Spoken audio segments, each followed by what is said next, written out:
Good evening everyone! Dito na po muli tayo para po sa ating pag-a-apply ng aloe vera gel sa labi ni Betty. Tayo po ay nasa ika-8 session na. Pang 4th day na po ito. Lalagyan po muli natin ng aloe vera gel ang labi ni Betty. Ayan po, kita naman po may white. Ito pong aloe vera gel makakatulong para maalis yung puting yon na amoy pa.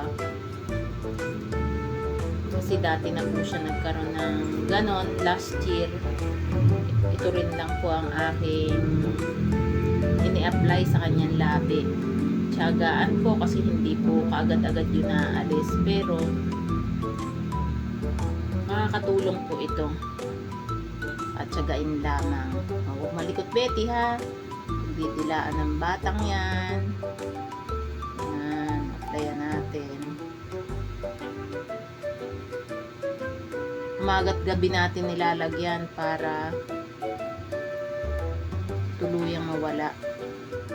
Actually, ano na siya eh, oh. Hindi ko na masyadong nararamdaman. Nung mga unang lagay ko kasi, ano yun, parang nakabukol siya. Pero ngayon, nafa-flatten na siya. Pumapantay na siya sa labi ni Betty. Isa pa, Betty. Ang likod. Yan. Dila-dila.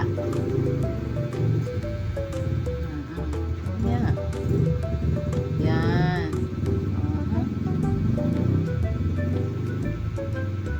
Antok ka na. Antok na si Betty. Ha? Gabi na kasi. Last one. Last application. Ito lang po yan. Mahaba po yan nung minsan. Eh dahil ika-4th day na ngayon, lumiliit na siya. Marami naman po akong tanim niyan. Okay.